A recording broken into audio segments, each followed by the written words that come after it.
Assalamualaikum warahmatullahi wabarakatuh. Salam sejahtera untuk kita semua. Selamat datang di video saya. Kali ini saya akan membahas tentang tindak pidana kepabeanan, terutama di bidang penyelundupan impor, ekspor, dan barang tertentu. Yang pertama adalah tindak pidana di bidang impor atau penyelundupan impor.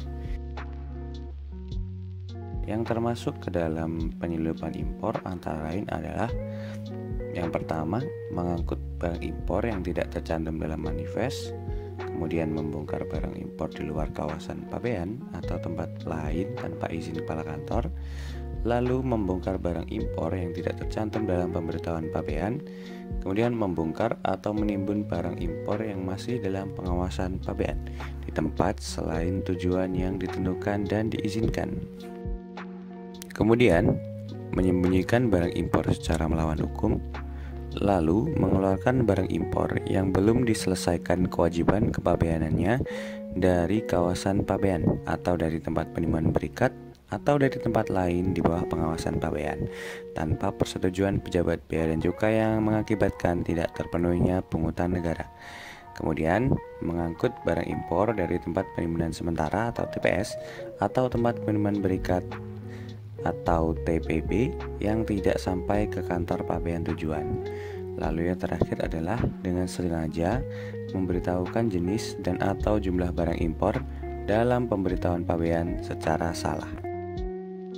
Apabila ditemukan kegiatan-kegiatan tersebut di atas, maka akan dipidana karena melakukan penyelundupan di bidang impor dengan pidana penjara paling singkat 1 tahun dan paling lama 10 tahun, serta pidana denda paling sedikit 50 juta rupiah dan paling banyak 5 miliar rupiah.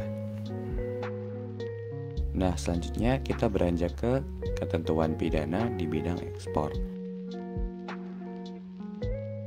Kegiatan-kegiatan yang termasuk ke dalam pidana di bidang ekspor antara lain adalah yang pertama, mengekspor barang tanpa menyerahkan pemberitahuan pabean ekspor, kemudian dengan sengaja memberitahukan jenis dan atau jumlah barang ekspor dalam pemberitahuan pabean secara salah, lalu memuat barang ekspor di luar kawasan pabean tanpa izin kepala kantor pabean, kemudian membongkar barang ekspor di dalam daerah pabean tanpa izin kepala kantor pabean, kemudian yang terakhir adalah mengangkut barang ekspor tanpa dilindungi dengan dokumen yang sah sesuai dengan pemberitahuan pabean.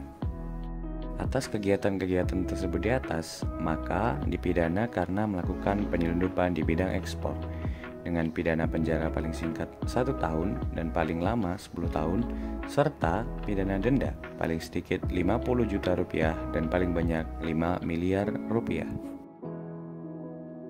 Nah, selain kegiatan-kegiatan yang tadi termasuk dalam penyelundupan impor maupun ekspor, terdapat juga ketentuan-ketentuan tambahan. Yang pertama antara lain adalah apabila kegiatan tersebut yang merupakan penyelundupan impor maupun ekspor yang mengakibatkan terganggunya sendi-sendi perekonomian negara akan dipidana penjara paling singkat 5 tahun dan paling lama 20 tahun, serta pidana denda paling sedikit 5 miliar rupiah dan paling banyak 100 miliar rupiah.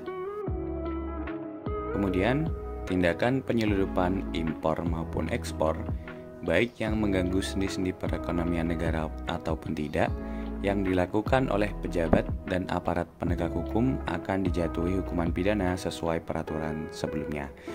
Namun, selain itu ditambah juga sejumlah sepertiga dari ancaman pidana tersebut. Nah, untuk yang terakhir nih, yaitu tindak pidana terkait pengangkutan barang-barang tertentu.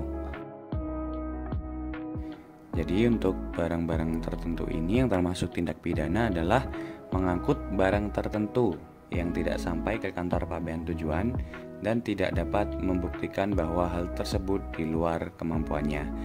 Untuk mengingat sedikit, barang-barang tertentu itu adalah barang-barang tertentu yang ditentukan oleh kementerian atau lembaga lain yang perlu pengawasan dari Direktorat Jenderal Bea dan Cukai. Atas tindak pidana tersebut dikenai pidana penjara paling singkat 1 tahun dan paling lama 5 tahun dan atau pidana denda paling sedikit 10 juta rupiah dan paling banyak 1 miliar rupiah. Nah, mungkin itu saja pemaparan yang dapat saya berikan. Terima kasih atas perhatian teman-teman. Semoga dapat bermanfaat. Tetap jaga kesehatan, tetap bahagia. Selamat beraktivitas kembali. Wassalamualaikum warahmatullahi wabarakatuh.